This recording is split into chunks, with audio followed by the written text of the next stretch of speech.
Welcome. My name is David Paskin, and welcome to Synagogue Tech Forum.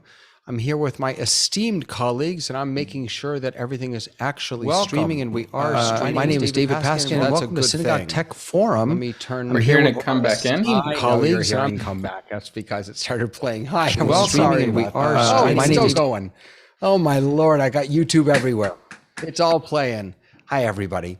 Welcome to Synagogue Tech Forum. I'm so excited to be with you all again on this last show before the brand new year. Please God, it should be a healthy year, a good year, a joyful year, and a year in which all of our tech allows us to reach ever higher and achieve greatness. So let's do the go around. Let's just all say hello to everyone. I'm David Pascam. You're from Miami, Florida. You're Torah Tech Guy. Happy to be here. Tobias, say hi. Hello, everyone. I'm Tobias Moss in Minneapolis, where I'm a rabbi of a large synagogue here, Temple Israel, and it's going to be negative 15-ish when the ball drops. So looking forward to that. That's insane. Oh my goodness. Leo.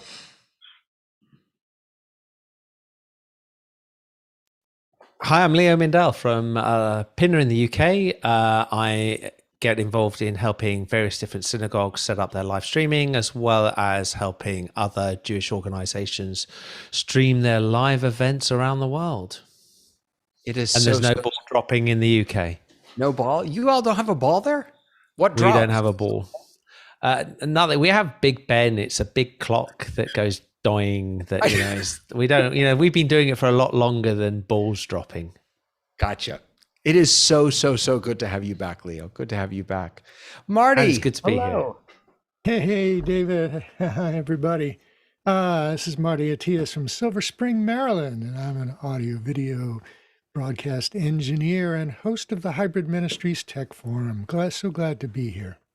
Really, really nice to see you. Michael, hello, how are you? Like 59 degrees or something ridiculous like that. And it's really it's skiing weather.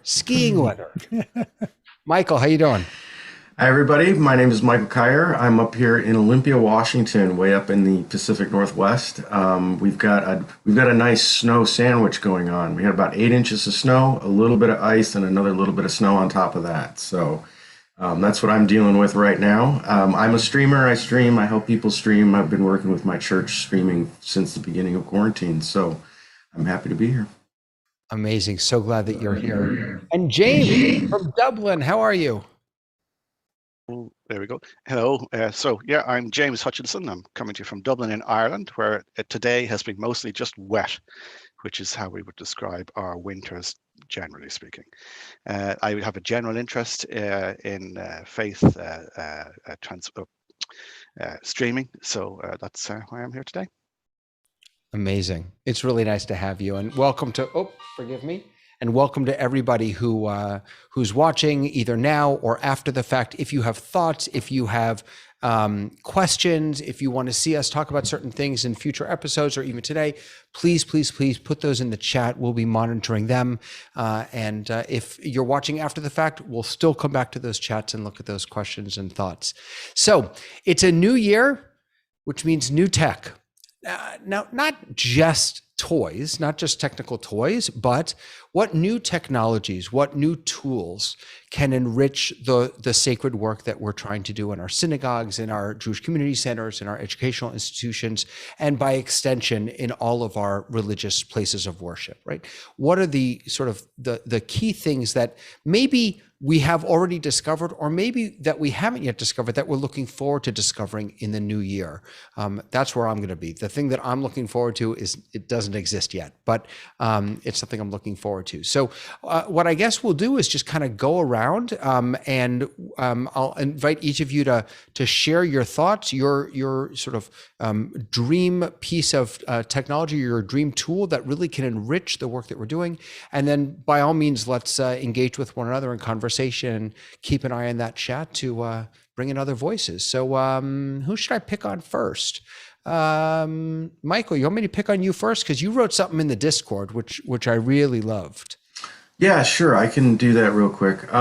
So for me this year, we've been working with video conferencing and streaming.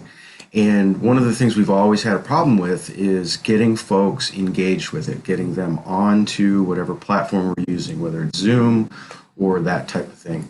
And in the last year or so, as we've developed all the different platforms, there's a new, well, it's not totally new, but it's a new way to engage video, and that's to use your web browser, all your little drivers in your web browser. So you're not downloading an extra piece of software. And so WebRTC, for real-time communication, is what this stuff is called. And there's all sorts of these little different platforms popping up that are very easy to use. The bar of entry, if you will, is as minimal as you can get. You have to put your name in, you take a little quick snapshot of yourself, and you give it permission to use your microphone and your camera. And so not having to download that, not having that extra piece, that extra step to have our folks jump through, I think is really going to help a lot with creating all of that, those communities and those, what we talked about earlier, those serendipitous moments that happen naturally. And so what this does is it gives you a canvas of your little avatar, your little icon that you can drag around.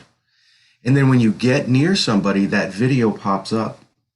So you can cluster a little group over here or cluster a little group over here. And that transitioning between back and forth is the part that's so much simpler. This is a specific example you're mentioning, Michael? I've got two examples that I'm familiar with, Topia.io and then Wonder.me.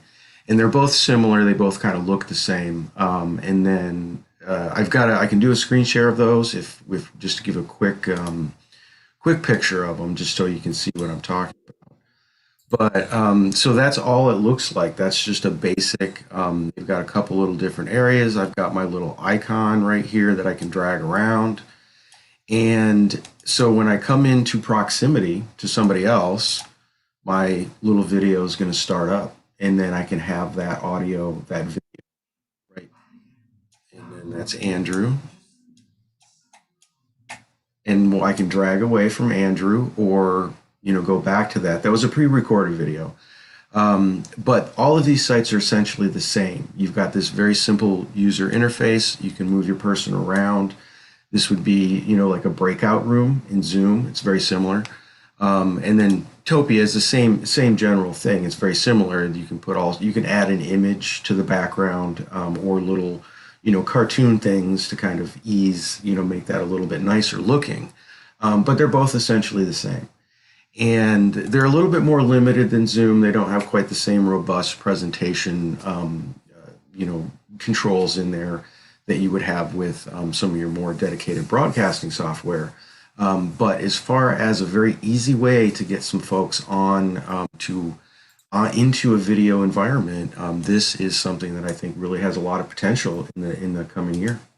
Michael, I see a question coming in from a often panelist, Rabbi Milstein, of whether this works on phones or tablets, these kinds of platforms, or whether you'd have to have someone coming in from a computer. Right.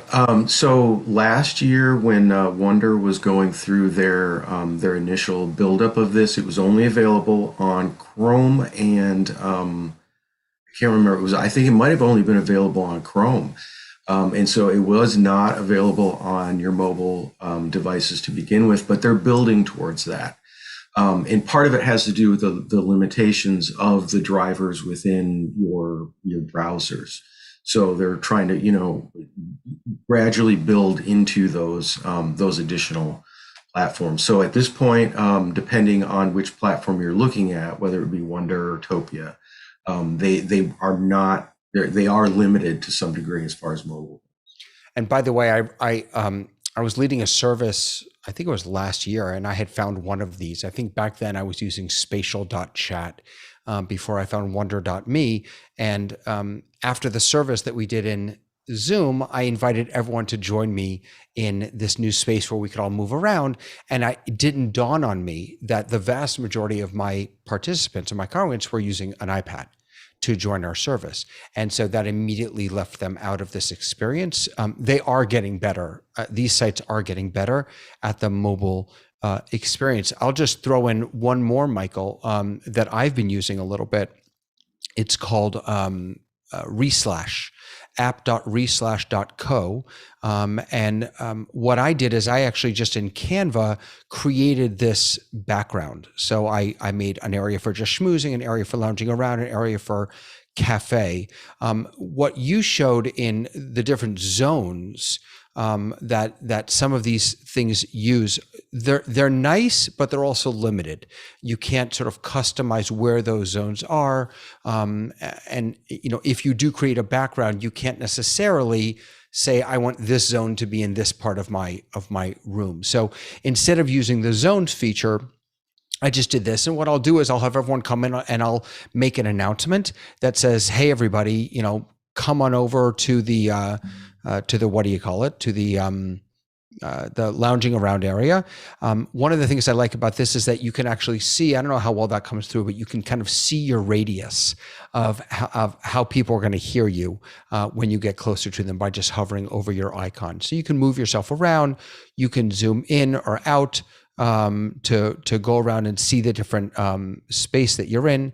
And then I could say to my students, which I have in the past, all right, you three, why don't you go over to the cafe and work on X, Y, and Z? You two, why don't you head over to the just schmoozing area and we'll stay here. And then they can go there.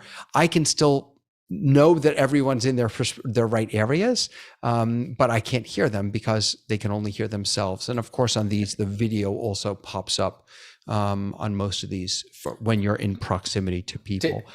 David, with when you've done it with students, you mean younger folk or adult students? These were middle school.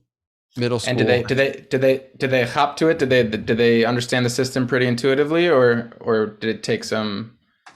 No, they pretty tutelage? much figured it out. They pretty much figured it out. Different systems work differently. I don't remember if it's in Wonder or Spatial Chat where you don't actually drag your icon, you just point to where you want to go and then your icon moves over there. So they work a little differently, the different systems. So you do have to get used to it. That's why I put on the whiteboard over here, sort of the instructions on how to navigate your way around. But it was, you know what, it was different. And that I think, especially for kids who had been stuck in Zoom for so long, that just having something a little different felt good. I've got a very similar one that I think we talked about this before, which is GatherTown, which I'll show you GatherTown really quickly here. Hopefully you can see it. So I did this for Reshet, which is a conference for youth leaders in there. So they open up, there's a help desk for them to be able to see things like the program. So you press X and you can actually see the menu. I haven't been in it for a while, so it's going to take a little bit of time to open up, but you can see, it tells you what the program was on the February. There we go. And then my icon, it's a while. So they walked around here, they walked into the actual conference center, and this is where it's really good. So you go into the conference center and the program is held in these different rooms. So if we go into, say, the learning loft, they go into the learning loft, and the minute you step onto these green seats, your audio, you can hear everybody who's in any of the seats. So the way they go up to the Q&A, the minute you stand on like a little microphone thing or a speaker, you're heard. So if you want to, if somebody wants to ask their question, they all have to line up and stand. The next person standing on there is the next person that can be heard in the room. So it's just, but the speakers all the time could be heard because they're standing. So, you've got 5 speaker slots in there. You can then say to them, go off in a breakout room. And again, you can see that as you see, I move to an area, the carpet changes slightly, anybody who's standing on that carpet with me hears me. So it's like, that's how you create the little room areas. And then when you're on the carpet, you can press X.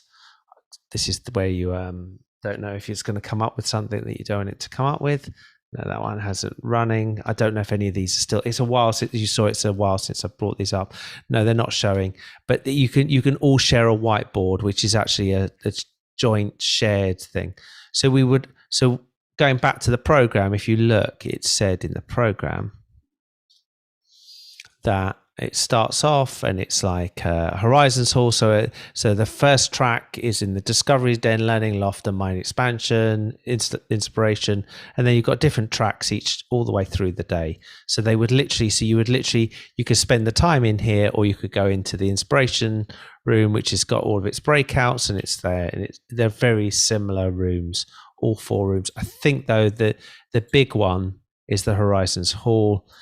Got big, where you've got many more people can sit in it, and they can, anybody sitting in this room, the minute somebody stands on any of those points, the whole room can hear. So you hear, everybody hears the people who are in the room. So we just built this, and it was hugely successful. And it'll be nice to see. It's built on that same technology that you were talking about earlier, Michael. And it'll be interesting to see the take. A lot of people of a certain generation didn't like the cartoon feel of it. That said, a lot of people of another generation loved the cartoon feel. So like David was saying, you've got to find your audience. One of the things seems like a great way to do like committee staff retreats, where you're going off for a day or two to plan the rest of the year. We do these retreats every once in a while. All the committees get together, or the staff, and they go off and they do a planning meeting once a year, or even for even just coffee hour after services. Yeah, I agree, Marty, 100%. For a lot of different types of uses, one of the pieces of feedback that I got about these, and this was back when we had all been stuck in Zoom, was as much as being in Zoom felt stuck, it also felt familiar. And there's something to be said, as much as I'm all about change and growth and new things, a lot of people really just want to go to a safe place. And Zoom felt, I think, for a lot of people, like a safe place.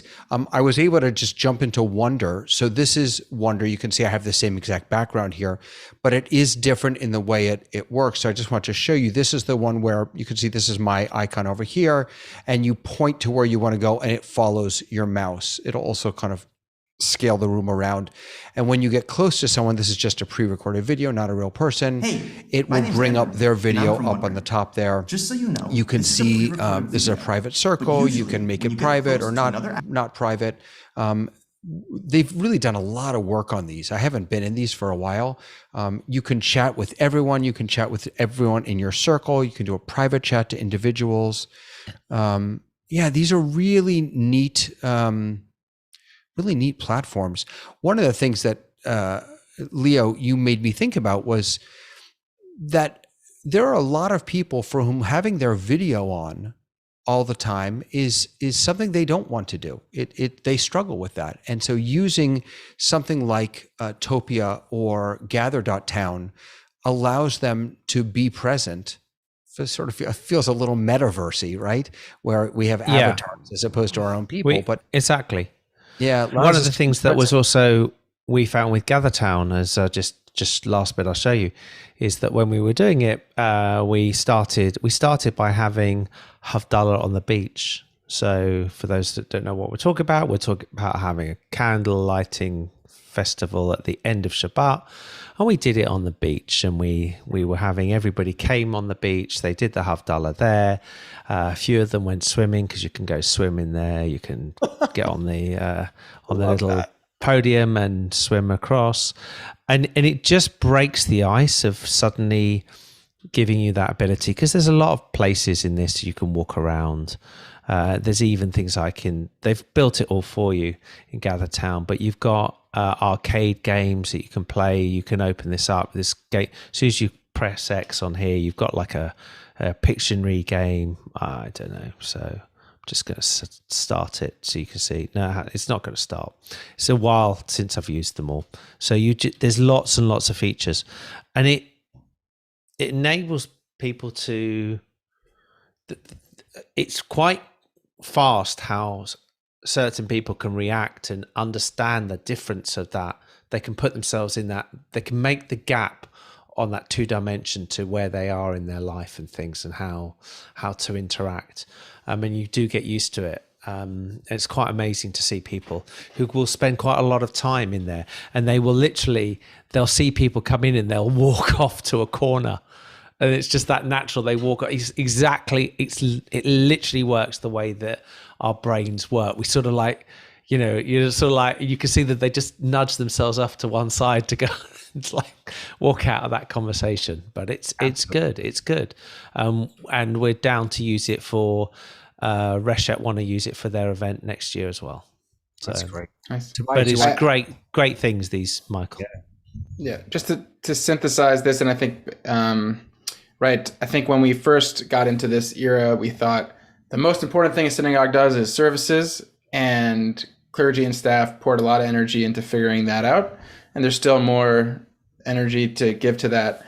But I think a lot of these resources are probably not for services on a traditional basis. Like David said, people want familiarity, and Zoom has gotten there.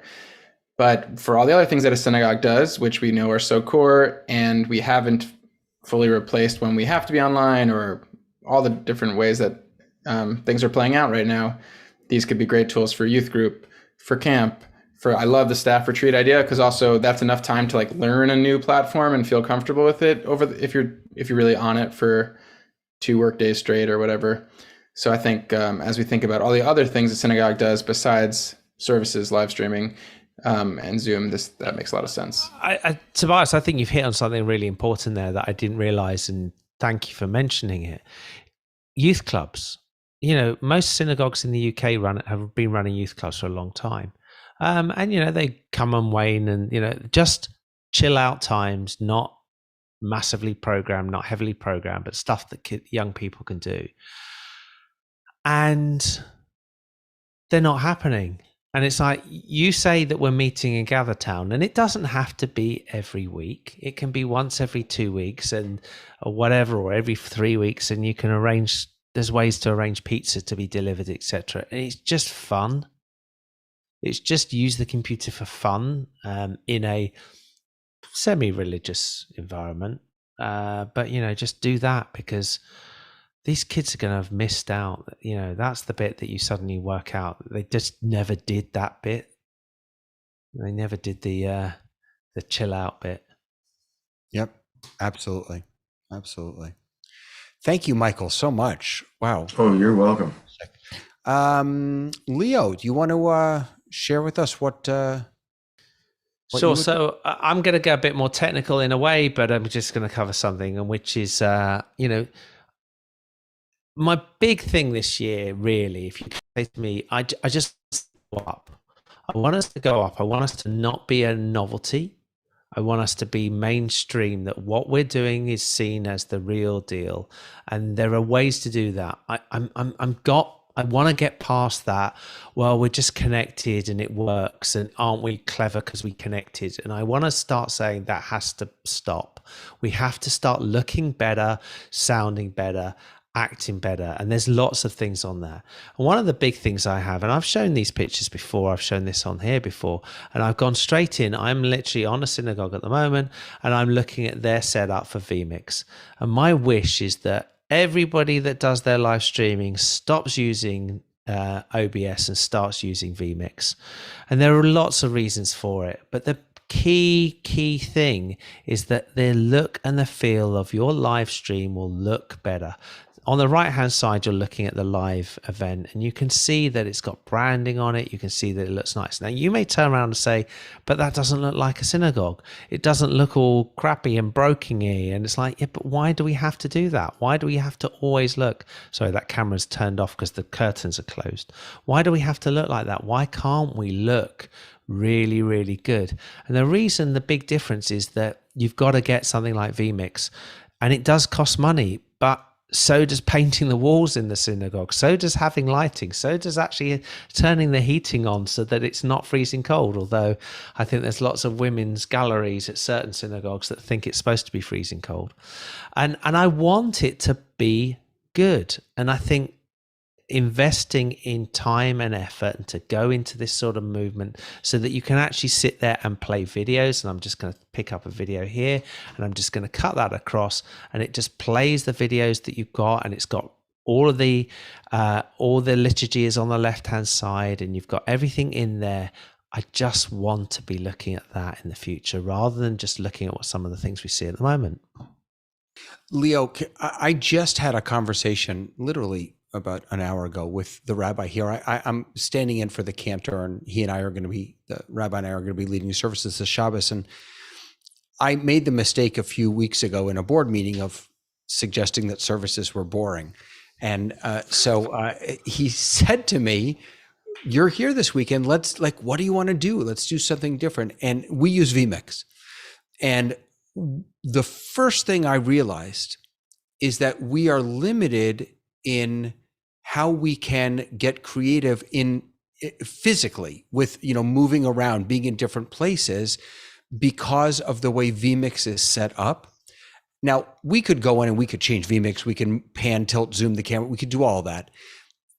The only thing I want to share is that when you're doing these setups, don't set it up for this is how our service is going to look, even if it's pretty. Create a system, build a system, and vMix is a great example of a system that is infinitely scalable. It can be changed, it can grow, it can move, you remote in like Leo was just doing, because hopefully our services and our offerings will continue to change and grow and be more dynamic, and we want our systems to do that. So for all the synagogues that just kind of plunked a few high-end cameras in and then just have them statically looking, it's really important to think about future-proofing and using tools that allow you to be flexible. Okay. I don't agree with the word future-proofing because I never agree with that word. It just doesn't exist. There's no such thing. But this is sort of thing when I have discussions with Marty, who's been doing this a lot longer and has got less hair than I have, about how the audio and video of these things has changed dramatically over the period of time. And in the time we all worked in this industry, TV production. We're losing you, Leo. Yeah, I'm not sure if it's just me, but we're losing your. See me? My internet's gone unstable, so let me just see why it's gone suddenly. I don't know why I've got my internet's gone unstable, but you look at what's happening in the future in there, and you look at how things have changed dramatically over the last X number of years. And that to me is where we're both going, and seeing how this whole stuff, we'll look back and we'll say, this is what we've done in 2 years. We've grown massively, but where we will be in 20 years is going to be even more, because it's a migration. I'm going to change cameras because I'm losing frames very fast. Go for it. Now, just one of our, someone who's watching, Facebook user, we don't see your name, I'm sorry, says we use the PTZ presets rather than the vMix positions so the scenes aren't anchored to specific camera angles. Yeah, so you can have that flexibility within vMix, you can have it within your PTZ camera setup. I only bring it up because, and I apologize for saying future-proofing, I only bring it up because, I wanted to suggest to the rabbi that we both sit together as opposed to stand behind the amud, behind the podiums. And I'm not a vMix user, so I don't know how to do that. And the guy who does know how to do that, the cantor, is the one who's away. So I guess moral of the story is have systems that are flexible, but also have people on your team who can share knowledge and allow, and have more people be engaged in knowing how to create those systems and use them to the best effect. Fantastic. All right. I'm an eCam guy, but I'll give vMix a thumbs up anyway. Now, Tobias, I'm waiting for you because I know you're an OBS guy. So Leo just told us all we're not allowed to use OBS. What do you say to that? I will accept that. I'm not married to OBS. It was just my first love. but it's a good experimentation place and has its use. All right. There is someone is also saying here that they start from StreamSpot to OBS. They use the PTZ presets, only use OBS to change between cameras, right? Not sure if we can integrate vMix with StreamSpot. Real quick, Leo, can they integrate vMix with StreamSpot? My understanding is that they can. Can't the question directly. Cannot remember. We don't quite have Leo back, so why don't we try to come back to that? So StreamSpot, as I understand it, StreamSpot, like Restream, is simply a way to in aggregate send your stream out. You should be able to, using either natively or using just RTMP, grab the information, the encoding information from StreamSpot, and then put that into vMix. So that should work. That should work. And I'm getting a head shake from a few people. So. You're not hearing me. No, you're still bopping in and out. Sorry about that. Sorry. Yeah, Okay. David, I believe that's true. Using vMix or OBS or Ecamm, you should be able to stream out to pretty much any platform, because most platforms are taking an RPMT stream, whether it's from a software streamer like OBS or vMix as a switcher, or even the ATEM Mini, which is a hardware switcher, or maybe you have a separate encoder, a little box that's a hardware encoder, and that's what it does. It streams out to whatever service you want to use. So yeah, I would Right. say that can be easily done. Yep. And someone on Facebook is also mentioning that they use Zoom and sets it to StreamSpot, or you could use vMix with StreamSpot. You just need the RTMP and the stream key. Awesome. Thank you. Tobias, let's jump back over to you. I'm sorry I interrupted you before. What's your tip or trick or tool? Yeah, so I was, we talked about upgrading our tech or our tools, but a large part of that is what's inside of our Roche, inside of our head, our brains and our habits and ourselves. And so that's kind of what I want to start focusing on in this coming year, because I feel like for some people, this is still a brand new conversation. Some of us have been really exploring the tech stuff, and I feel like I've got the tech skills a bit, and now I want to figure out how do I kind of implement them and make them more universal and create an experience with them. So I'm thinking there's a kind of the expression of wetware, right? There's software, which is the stuff that's loaded on the hardware, but then wetware is what's in our brains. And I think we have to establish some norms and promulgate the norms we want to establish in our Jewish communities and how they interact online. So one version of that is if someone comes to your Facebook live stream of your service, comments, and no one comments back, then they understand the norm is, oh, this is not a place where chat happens. This is just a place to watch. I'm not going to chat anymore. Whereas if you see with either synagogues or churches that are responding, or other types of Facebook content where the comments seem so active, then the people come to realize, oh, this is a place to talk. And I think these ways of establishing habits are all throughout what we're doing. So, right, David, you mentioned that a lot of people don't like having their cameras on. But probably a big part of that, not the only part, there's lots of reasons why that is, but a big part of that is that their image has all the quality issues, and then it would make sense that wouldn't feel good to have that on, either because it's not professional, or because it's not attractive, or it's not as good as the person next to them. So that's why I think it's really important that we create ways of campaigning on how to do these things better for our congregants. I think a lot of our attention has been on our clergy and on our teachers, but I'm interested and to hear from the panel if you've seen this done. I remember seeing it at the beginning of the pandemic where people were circulating, 5 tips for a Zoom meeting or whatever, but kind of what's the next level of that? And another thing that I saw at different times in this period was, how do you create a sacred space at home if you're joining services from home, and suggestions to change the lighting or light a candle or, create. I imagine some religions have an easier time saying like build an altar in your home or that sort of thing. But I wonder what minhagim, what traditions we can come up with and promulgate to change our habits that make this a more dynamic experience. Michael, I saw your hand. Do you want to jump in?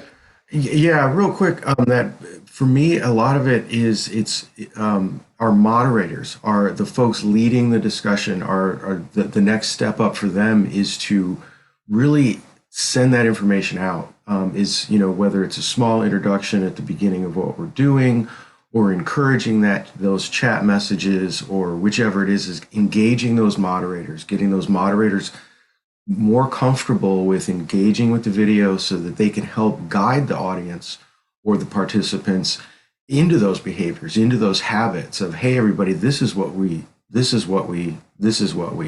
I think that training those folks, getting those folks to step up to build their skills, public speaking, interaction, that type of thing. Mm-hmm. Yeah. And I think people really do, when there's clear messaging, people really take on new actions quite quickly. Just like in services, no one ever said to themselves, I'm going to train the congregation to bow with me at this moment.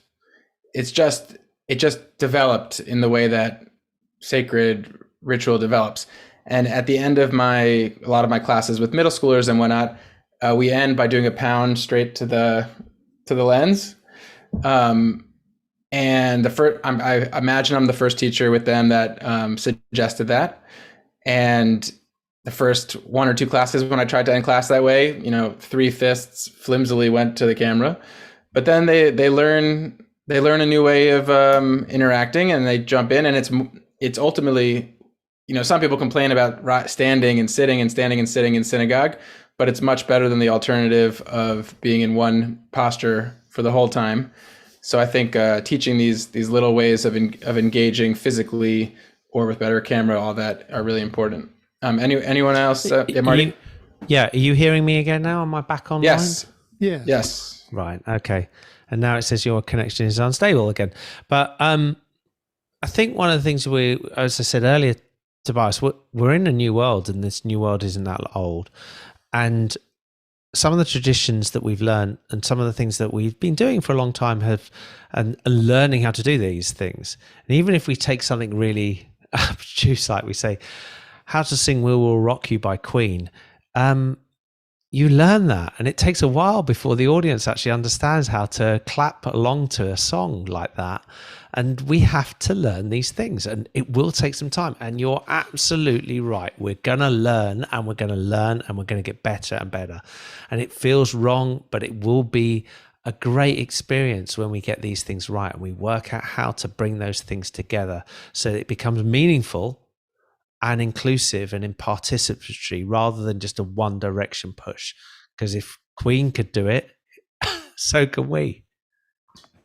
Yeah, learning these new techniques and ways of communicating with each other, ways of communing with each other, and this continuous dialogue that we have.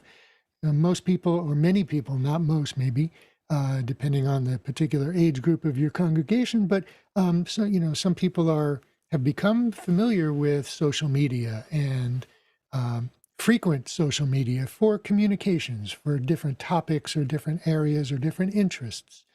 But I'm not sure. I don't know whether synagogues have embraced the concept of continuous communication with their congregations. I mean, you probably have a monthly newsletter, and you may have, probably at one point you printed it, and then maybe at some point you converted it to a PDF, and then you email it to your congregants. This is a really good way to keep your membership informed about what's going on in the church, but it's a one-way communication. There's no conversation going on, right? So through the use of threaded group conversation platforms like Google Groups or Groups.io or even Discord, you can have topic-driven or open conversation between congregants every day of the week, every hour of the day. If people want to get a referral for a physician, they can go onto your congregation's, listserv and ask, who knows a good physician?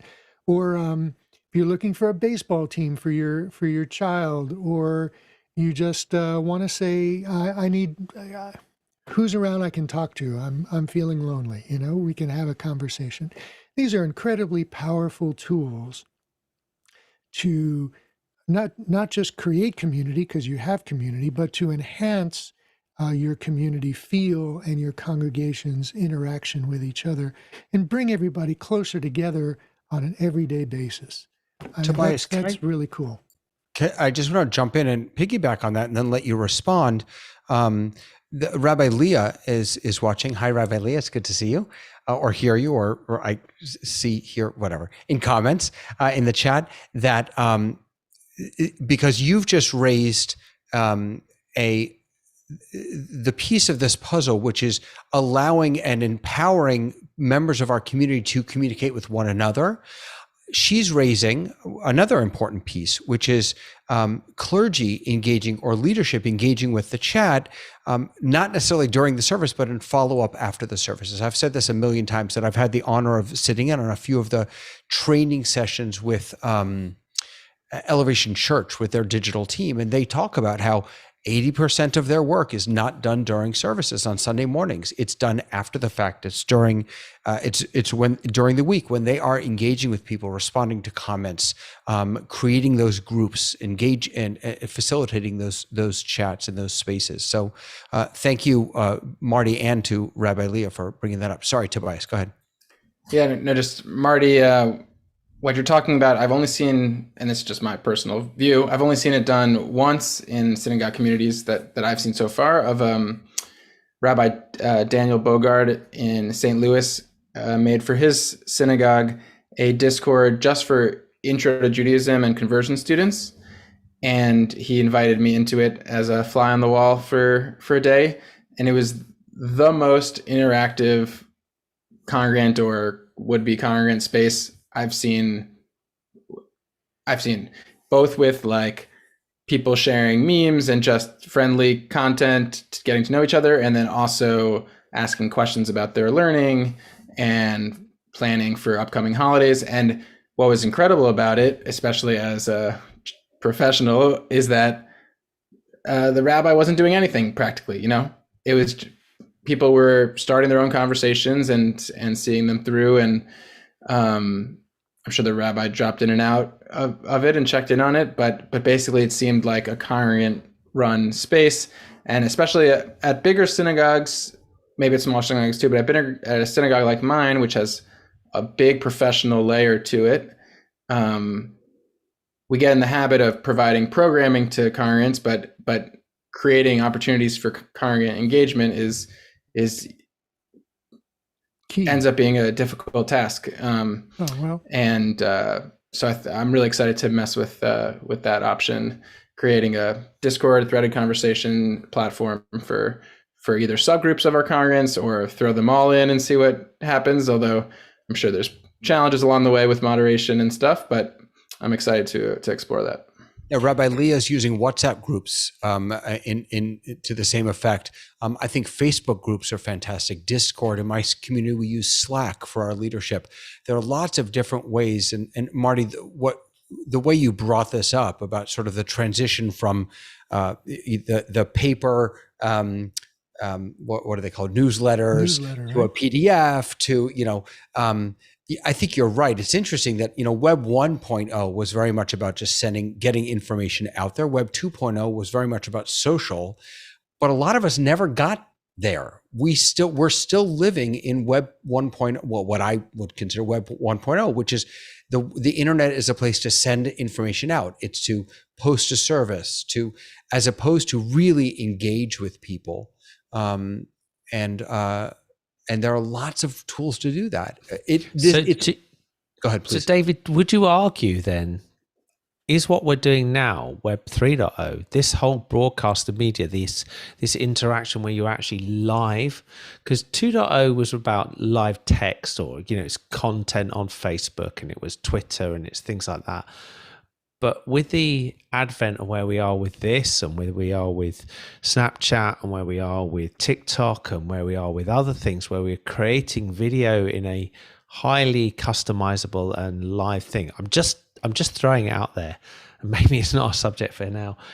Have we transitioned and moved into somewhere else? I'm really keen to hear this from Michael or James, who've got, who are real experts in sort of this sort of area. James, what do you think? Well, I don't think I would consider it to be Web 3.0, because that's more about decentralization, and the whole like NFTs would be very Web 3, which is a non-fungible token and stuff like that. But I think we're very much at the point where we're not fully in on Web 2 is probably more accurate, because it is about engagement, about that interaction and building community online. And that's something that I don't think faith has really embraced so much. They still see it as very much building based as opposed to an online base. Discord is really interesting. That was interesting to hear about how that's being used. Facebook groups obviously is another great tool, and WhatsApp is a particularly good one. But managing those groups is where it gets tricky, and they need to be monitored, and they need to be built with care, because otherwise you don't necessarily have a good group. I mean, there's a group that we're all involved with, probably, as you know, office hours, where they make it particularly difficult to become part of that community, and that difficulty is actually what makes the community stronger. And when it comes to faith, everybody has a different level, and there can be a danger involved when you do that online, and with something that you don't have the emotion attached as a text message. So I like the idea of interactions whereby they're moderated, and there's somebody who's bringing people along and forming those habits, good habits, healthy habits of how people can interact with each other. I particularly like that idea of the fist bump. Little things like that help to engage people and bring them and make them feel bonded together. And it's about building those bonds and building that community that I think Web 2 is very much, and I think that's still where we are today. And I would argue, James, that what you were just talking about is the fundamental difference between a broadcast and a multicast, right? When we are simply sending a stream out to YouTube or Facebook, and no one is keeping an eye on the comments, and you haven't built into your system the capacity to bring comments in or something like that, and to respond to those comments, to call people out, to say, hey, it's so good to see so-and-so here. That's a broadcast. That's one way. It's not interactive. It's not engaging. Whereas what we're doing, and maybe this is partially going to what you were saying, Leo, is the piece of this maybe that's Web 3.0 is the decentralized part of this, is that we're all over the world right now. We are literally all over the world, that we are not in one place. We're not producing this in one place. The technologies that allow us to do this allow us to have a conversation and bring other voices that may not be here on camera on with us. And that, to me, is multicasting is particularly powerful. I will also just point out in response to what you said that I have already had to block a few comments in here. And so we need to start thinking as communities about staffing, about the priorities of our staff people. How are we going to appropriately staff the ways that we're pushing this engagement out and bringing people in digital space? We have to not only train our leaders and our rabbis to do that, but we also have to give them the time and the capacity to do that. Sorry, Tobias. Michael, were you trying to jump in also? Well, other than to say that to go back to the training the moderators, it's also the settings in there, the automatic filters for language, and so that's another step in this is back to the technical aspect of this. So as far in the front of things as we're thinking of things, a lot of folks are still just getting into this. And as they get into those spaces and they're building that, once you get a critical mass, that group starts to police itself. So in addition to the technical solutions we have to that, the group can start to say, hey, we're not going to, we don't want this behavior, or whichever it is. And so I think we're still very, very, very early in that. And that's why this type of guidance and bringing our, folks into it step at a time is critical. I hadn't thought about it that way in terms of the fact that we are decentralized because it's global. It's actually an interesting way of looking at it. And in terms of the moderation and training of people, how to moderate is key to it, and to have consistency there. One of the things that we've always been doing since the very beginning with our service is that we allow comments to be seen as part of the service. And the next thing that I'd like to see that develop into would be where there might be some interaction, which would mean changing the ritual a little bit, but that certainly is not something that the clergy are keen to embrace. But I think you can see when you have a moderator who responds to a message that somebody posts on Facebook, they will post more messages, and when they're doing that, they're engaged with your service, and that is very rewarding. And often it's not the messages and stuff that they're giving you are positive, and that brings, like, a big part of our service is music, and for music to be successful, you need to feed off the energy of your congregation. So I see that messaging as as close as we can get to getting that energy from the congregation. Clergy are many things, but one of the main things they are communicators, right? I mean, what are you doing if not communicating, especially during service? And as James was just saying, who wants to stand up in the front of the room of people who are fidgeting and looking at their phones or doing their nails, or you want them to be engaged with you and what you're saying, right?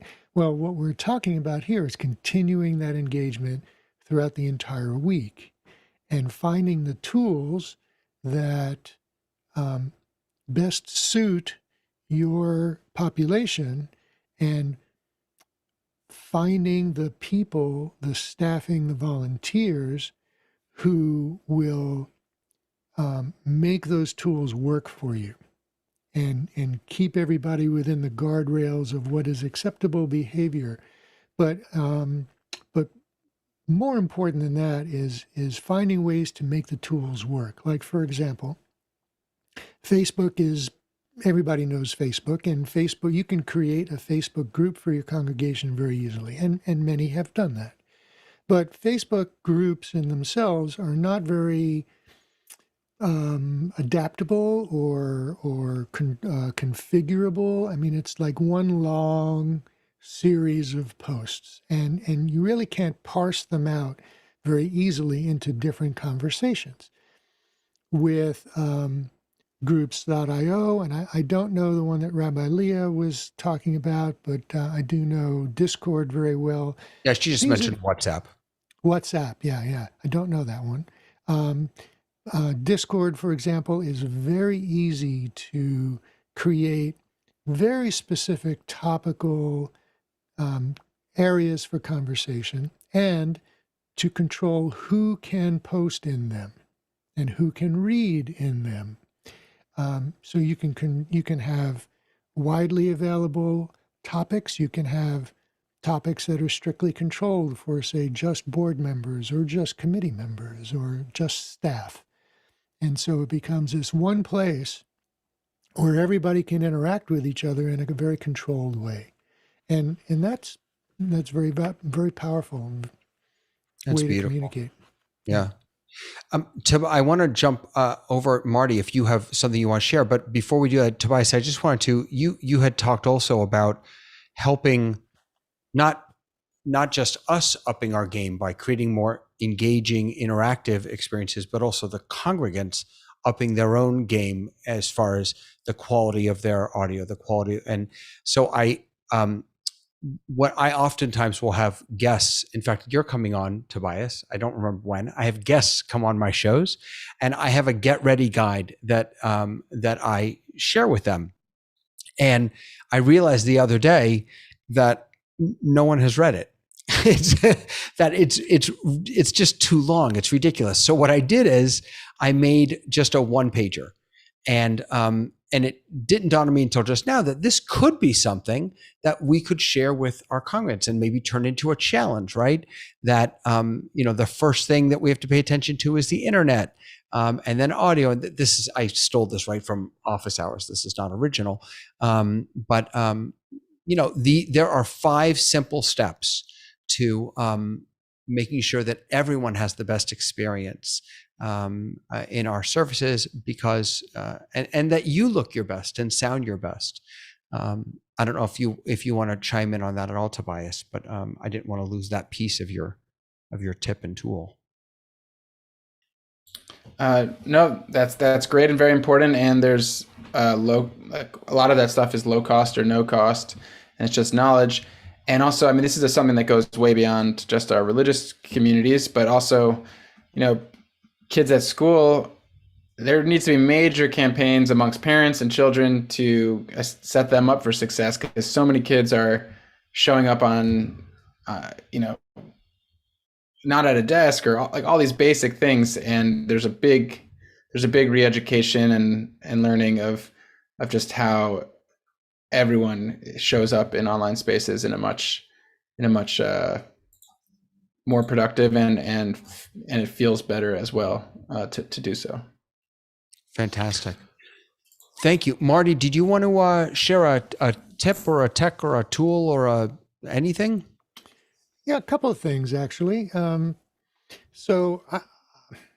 last week's Hybrid Ministries show, we talked about how you can use Stream Deck and Companion to automate a lot of processes for video web streaming. And I don't think that enough people have really explored that deep enough to really simplify all of the different things that need to happen during a service when you're trying to produce it for a webcast.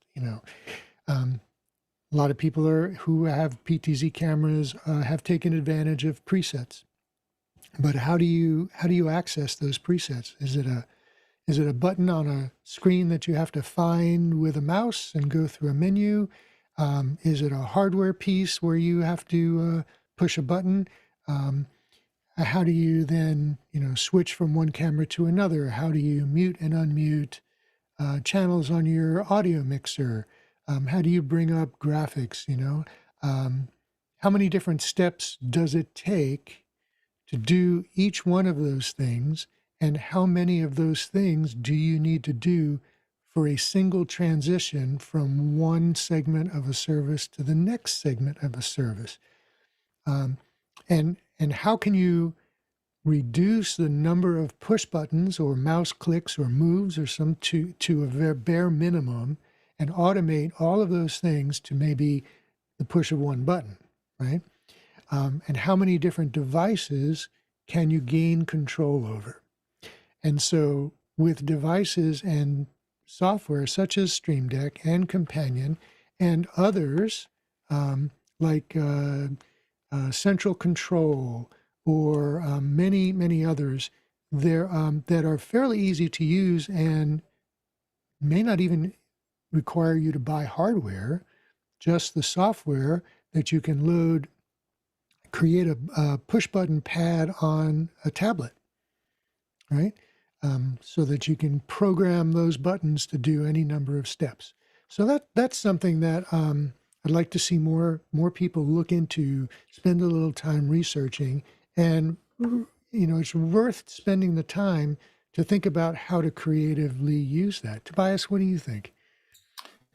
So just to show, my Stream Deck is not loaded right now, but just so people have a visual of what Marty was mentioning, it's a little button pad that you can program each button to any sort of function, and then the button actually will have the text of what that does. So mute, unmute, spotlight the third camera on the right, or a million different customizable buttons. But what I've been kind of, and Leo, do you want to show yours as well? Yeah, I'll give you Stream Deck Envy. I've got the bigger one. And I've got the smaller one and there. And actually there's a comment from Rabbi Leah I'll give also you saying that I got two big ones and a small one here. Well, she was saying, Rabbi Leah was saying that, you know, that Stream Deck with Companion has been her favorite tech of the year.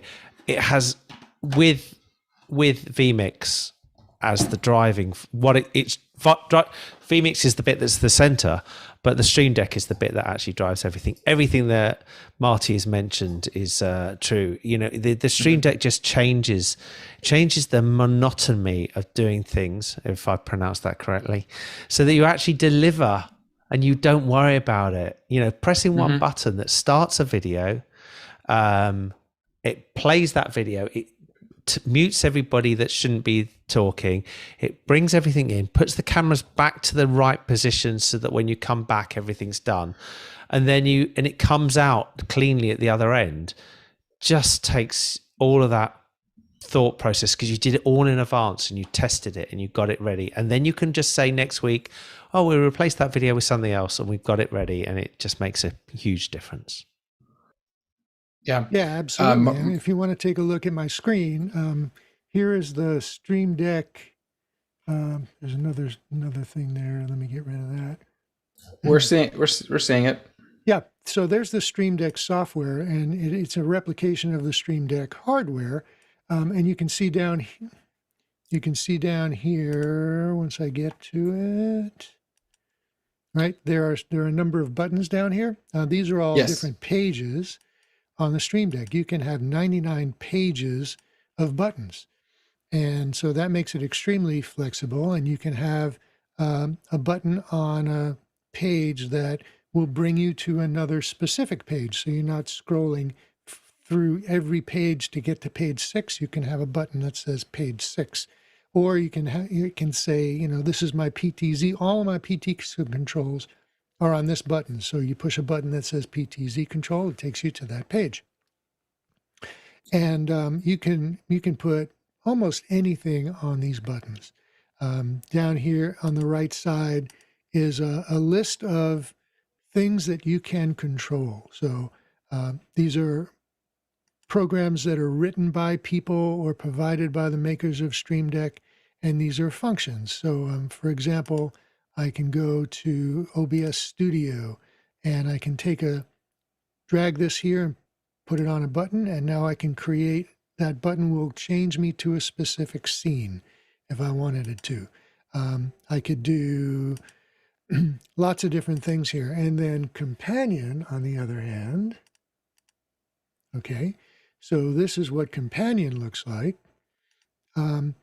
It looks very much like a Stream Deck because you're creating buttons for the Stream Deck.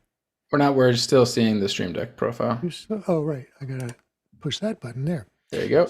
So here's it looks very much like a Stream Deck because you're programming buttons for the Stream Deck, but there's a whole different set of things that you can control using Companion. And on the right here, and I'm just going to scroll through the A's, that's just the A's. These are all hardware pieces that you can take control over. And if I scroll down to the B's, you can see here are some of the Behringer mixers, Bird Dog cameras. You can go crazy all down here. Marty, all kinds of things. I just want to jump in, and because you wrote me something earlier today, a pearl of wisdom that is just so important.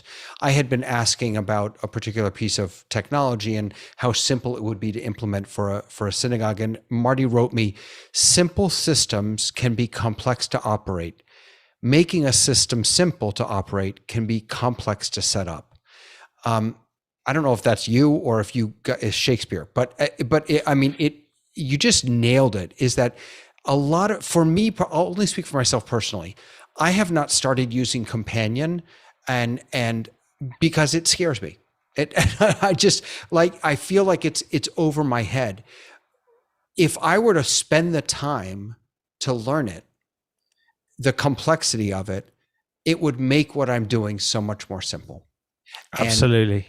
And so for Absolutely. all of you like me who are afraid of some of this stuff, I feel you. I'm right there with you. And give yourself the time to learn these technologies, because even though they seem complex, they will simplify everything. Yeah, and I think although Marty's showing this stuff, there's too much in there for today. It is complex to look at, but once you get one button done and once you work out how to use it on Companion, it will make a difference. But you're right. It's the absolute classic learning to fish or buying it from the fishmonger. Yeah. And so the difference between the two, because people are probably wondering, well, Stream Deck or Companion, which one do I use? Well, they both work with Companion, but the software that comes with Stream Deck and all of the things that you can control, and I think Leo, you pointed this out. It was an observation that I hadn't even caught on to, was that all of the things you can control using the Stream Deck program and all those selections, those are softwares that reside on the computer that the Stream Deck is connected to via a USB connector. Companion, on the other hand, controls hardware that can be anywhere on your network, which makes it very powerful. So you can control things on a different computer. You can control an audio mixer. You can control a video switcher. You can control a lighting system. You can control pretty much any of the hardware, including other computers, on your network. And one other very cool thing about Companion is you don't need a Stream Deck to use it, because you can create a button pad on a tablet or on your desktop. So these are all live buttons. If I were to press one of these things, it would work, right? So you don't need the hardware to actually use it. So the other thing that I wanted to mention, Before you jump ahead, Tobias, did you want to jump in real quick? Yeah. This is something I hope gets out to a broader audience, because I know we talk very deeply into the tech, but some of the solutions are simple and some of the solutions have applications besides kind of the techie stuff. So for example, there's synagogues have a lot of older staff that don't adapt to the new technology all that well. And using something like a Stream Deck to program physical buttons for new functions that staff members have to take on. And that way they don't have to learn the 20 button clicks to be able to do various things. In fact, we have a staff member who just really didn't know computers at all going into when the pandemic started. And we've been needing to remote into their computer to start their Zooms and either leave their mic unmuted permanently or have someone still remoted in to help them unmute. And I just bought a USB foot switch, which is just meant to be clicked on by underneath your foot. I think David has a more complex one. So I have one that's literally just one button, and I'm going to program it to the Zoom unmute function and leave it on this person's desk. And that way they don't need an extra staff person facilitating their participation in a Zoom meeting. So that's kind of on one extreme. But then I also think of all the accessibility possibilities of using these more tactile devices to help people connect while they're in the building, or just letting parents know about them. Or I'm sure there's a lot of discussion of this in accessibility circles. But these tools are not just for like the cutting edge, how can I do the fanciest thing? It's also can be about finding the simplest, like we said, using complexity to get to the simplest solution in the end. So that I'm excited to explore that further. That's great. That's great. Exactly. Marty. And that's so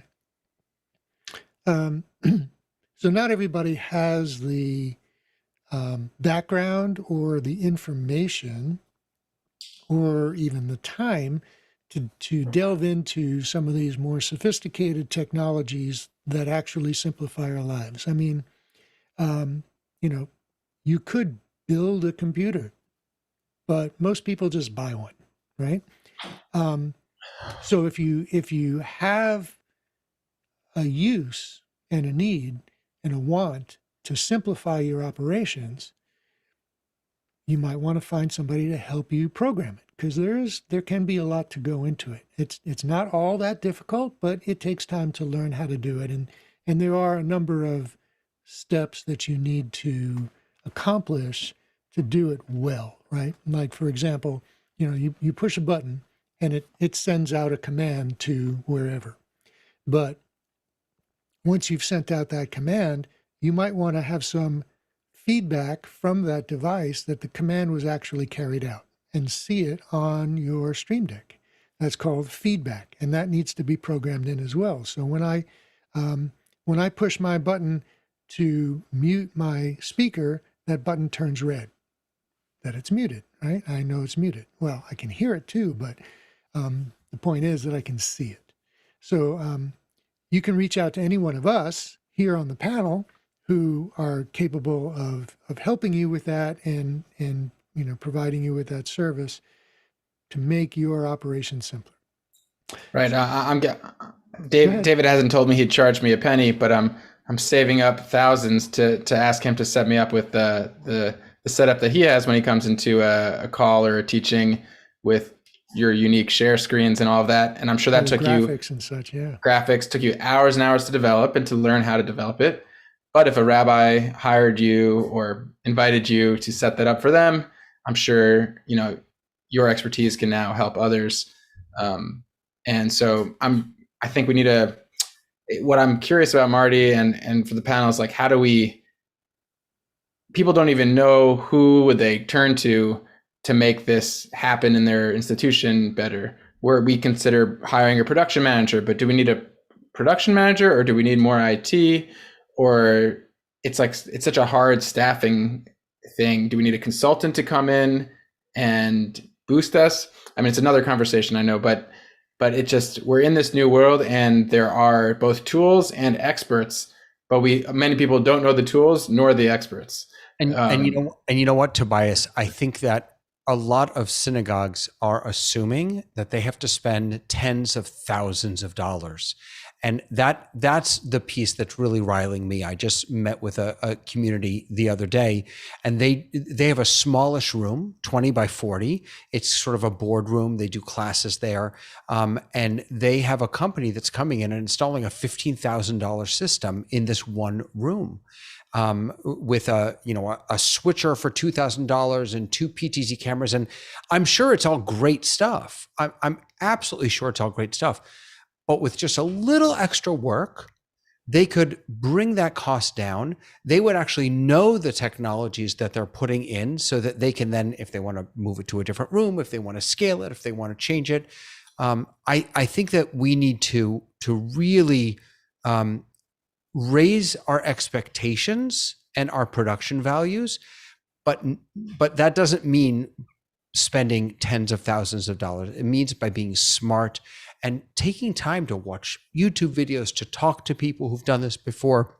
Someone on Facebook is saying that small synagogues who are run by volunteers, they're really struggling. So, and I'm sure that's true in the church world also. James, let you jump in.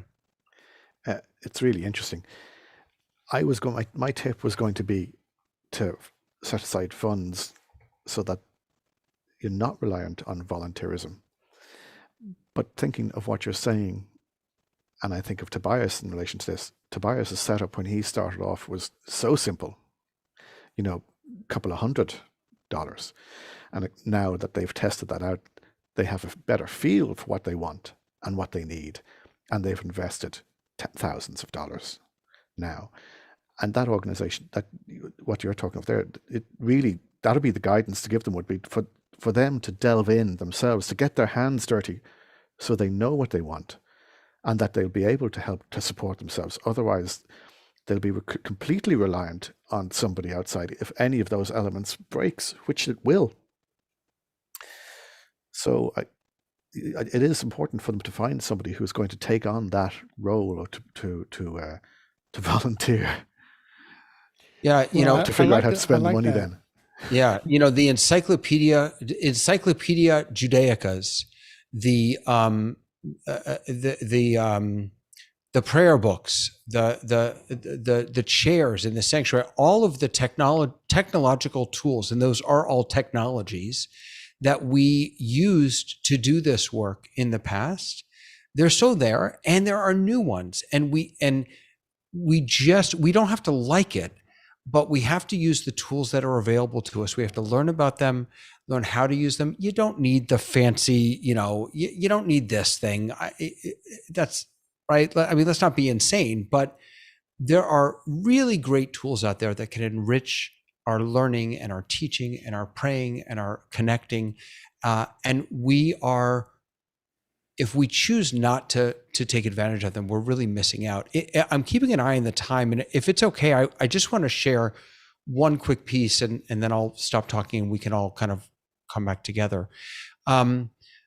Recently on Facebook, in one of the discussion groups, someone, I believe they were out in California, asked if other communities were thinking about going back to online services.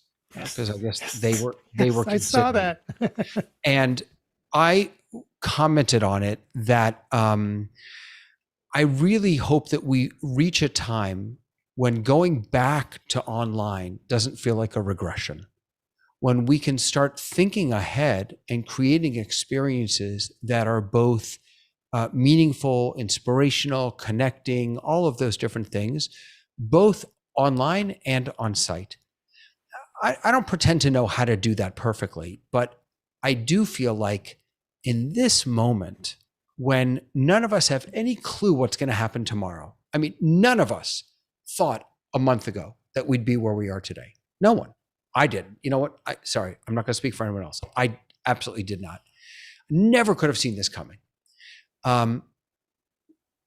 So both because we don't know what the future is going to bring, and because even if we can all be in our synagogues forever and ever and ever going forward, even if there's never another pandemic, there are lots of people out there that we can reach, that we can touch, that we can inspire, who don't live near us, or who have disabilities and who aren't able to travel, or who just don't want to get out of bed in the morning, but might turn on their phone or their computer. This cannot be a response to, oi, we have to go back online.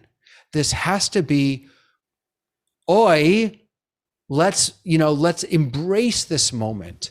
Let's make sure that we're creating experiences now, today, looking forward, that are just as meaningful, just as entertaining, just as connecting. And they might be different. That's okay. They don't have to be the same experiences. In fact, I think often they won't be. But that's my tip, right? My tech tip is, let's start not seeing online digital experiences as regressive experiences, as less than. I understand that in certain cases they will be less than. That's natural. Sometimes it just is better to be physically together. I get that. Well, they're different. They're different. They're different. Yeah. James, please. I couldn't agree with you more, David. And just thinking back to what Leo said about Web 3.0, while what we're doing may not be technically Web 3.0, it certainly is in terms of faith. Like if you think, we start with a sermon on a mount outdoors, then you go into buildings, and now we're going to our third venue, which is online. And that really is all it is. It's just a different location to deliver the new message, or to deliver a message. I like that. That's the name of our next show, Faith 3.0. Yeah. And you know what's interesting, James, is that you said, the mountain there's also a move back to the mountain, right? It's not as if we go from one spot to another spot and then we forget about the things that came before. Lots of people are finding their spirituality at mountains, at by the ocean. So none of this is everybody move your services, move your classes online and close your sanctuaries. That is just not what this is about. This is about how can we best reach the most people and create the most immersive, engaging experiences for those people. So I just want to bring up that, let's see, funding to hire sound techs for special services is so critical. Getting the sound right is so difficult for lay people. Yeah, it really is. I mean, Marty has done whole shows about that, but it absolutely is. And that was going to be actually, that's a good segue, because that was going to be the other thing that I wanted to bring up as new tech for the new year. And James mentioned it and Tobias mentioned it, is the ability to remote in, to do remote production. If you don't have people in your congregation that can or want to run audio or video for a stream, you don't have to. You can have somebody who is halfway across the country mixing and switching your stream by being able to remote into your equipment and run it from home. Right. Absolutely. Right. There is a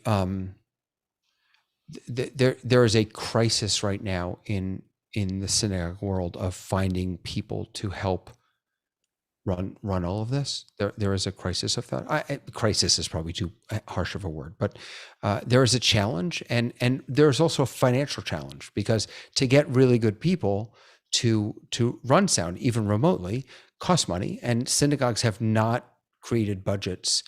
As I'm sure the same is true for small churches. They just haven't. They have not yet created budgets that reflect that necessity. But that's why we have a new year, new budgets, new tech, new tools. I'm so grateful to all of you. I'm especially grateful to Leo and Tobias, who had to jump off. But Marty, it's so wonderful to have you here, and James and Michael. Marty, you have a show next week? We have a show next week. Don't ask me what we're going to talk about yet, though. Okay. Fair enough. It'll be something good. It always is. That's on Thursdays at, is it 8 Eastern or 7? 7 p.m. Eastern time. Sorry, 7 p.m. Eastern. Great. Right. And that's at Hybrid Ministries. And James and Michael, we'll start with you, James. Where can people find you if they want to learn more or see your work? I haven't got anything really set up for today. But, I'll be back maybe again. And thank you very much for having me. It's been a real pleasure to be part of the panel. Oh, it's an honor having you here, James. Thank you. Michael, where can people find you? michaelkyer.net. Love it. Love it. And let's not forget to mention that people can reach all of us through the Hybrid Ministries Tech Forum Facebook group, through the Dreaming Up Facebook group, and they can join the Discord for Hybrid Ministries. Absolutely. And I'm David Paskey, a Torah Tech Guy, and really happy to be here with all of you, and just wishing everyone the happiest, healthiest, most spiritual of New Year's. We'll see you all later.